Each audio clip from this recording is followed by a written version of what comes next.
got some big heavy duty. These, I don't ever use these. Yeah, that's what I used.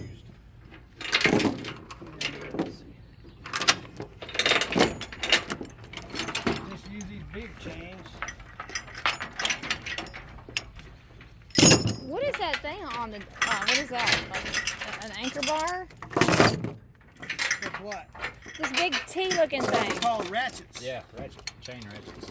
Ratchet binders. Ratchet.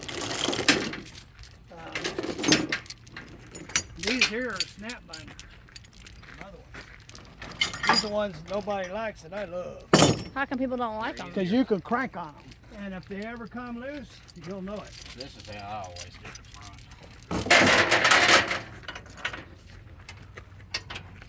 To the bucket. Because if the bucket falls off, you're screwed anyway.